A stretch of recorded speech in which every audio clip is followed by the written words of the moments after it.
उज्जैनी में राजा चंद्रसेन का राज था। वह भगवान शिव का परम भक्त था। शिवगणों में मुख्य मणिभद्र नामक गण उसका मित्र था। एक बार मणिभद्र ने राजा चंद्रसेन को एक अत्यंत तेजोमय चिंतामणि प्रदान की।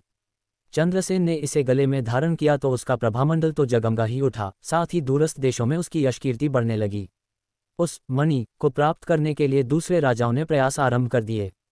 कुछ ने प्रत्यक्षतः मांग की, कुछ ने विनती की। चूंकि वह राजा की अत्यंत प्रिय वस्तु थी, अतः राजा ने वह मणि किसी को नहीं दी। अंततः उन पर मणि आकांक्षी राजाओं ने आक्रमण कर दिया। शिवभक्त चंद्रसेन भगवान महाकाल की शरण में जाकर ध्यानमग्न हो गया। जब चंद्रसेन समाधिस्थ था तब वहां कोई गोपी अपने छोटे बालक को साथ लेकर दर्शन हेतु आई। बालक की उम्र थी 5 वर्ष और गोपी विधवा थी। राजा चंद्रसेन को ध्यानमग्न देखकर बालक भी शिव की पूजा हेतु प्रेरित हुआ। वह कहीं से एक पाषाण ले आया और अपने घर के एकांत स्थल में बैठकर भक्तिभाव से शिवलिंग की पूजा करने लगा। कुछ देर पश्चात उसकी माता ने भोजन के लिए उसे बुलाया, किंतु वह नहीं आया। फिर बुलाया, वह फिर नहीं आया। माता स्वयं बुलाने आई तो उसने देखा बालक ध्यानमग्न बैठा है और उसकी आवाज़ सुन नहीं रहा है। तब क्रुद्ध हो माता ने उस बालक को पीटना शुरू कर दिया और समस्त पूजन सामग्री उठाकर फेंक दी।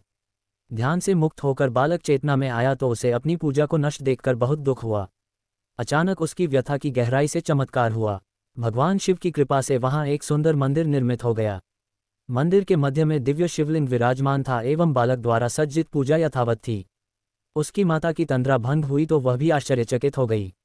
राजा चंद्रसेन को जब शिवजी की अनन्य कृपा से घटित इस घटना की जानकारी मिली तो वह भी उस शिवभक्त बालक से मिलने पहुंचा। अन्य राजा जो मणि हेतु युद्ध पर उतारू थे वे भी पहुंचे। सभी ने राजा चंद्रसेन से अपने अपराध की क्षमा मांगी और सब मिलकर भगवान महाकाल का पूजन अर्चन करने लगे। तभी वहां रामभक्त श्री हनुमान जी अवतरित हुए और उन्होंने गोप बालक को गोद में बैठाकर सभी राजाओं और उपस्थित जनसमुदाय को संबोधित किया। अर्थात शिव के अतिरिक्त प्राणियों की कोई गति नहीं है। इस गोप बालक ने अन्यत्र शिव पूजा को मात्र देखकर ही बिना किसी मंत्र अथवा विधि विधान के शिव आराधना कर शिवत्व सर्वविद मंगल को प्राप्त किया है।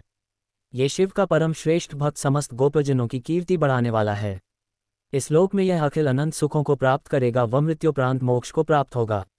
इसी के वंश का 8वां पुरुष महायशस्वी नंद होगा, जिसके पुत्र के रूप में स्वयं नारायण कृष्ण नाम से प्रतिष्ठित होंगे। कहा जाता है भगवान महाकाल तभी से उज्जैनी में स्वयं विराजमान है। हमारे प्राचीन ग्रंथों में महाकाल की असीम महिमा का वर्णन मिलता है। महाकाल साक्षात राजाधिराज देवता माने गए हैं। महाशिवरात्रि के दिन समूचा शहर शिव में हो जाता है। चारों ओर बस शिव जी का ही गुंजन सुनाई देता है। सारा शहर बाराती बन शिव विवाह में शामिल होता है। अगले दिन अमावस्या को सेहरे के अत्यंत आकर्षक दर्शन होते हैं। नयनाभिराम साजसज्जा के बीच एक उत्सव धूमधाम से संपन्न होता है। भगवान शिव की यह नगरी भक्ति रस में आकंठ डूबी नजर आती है।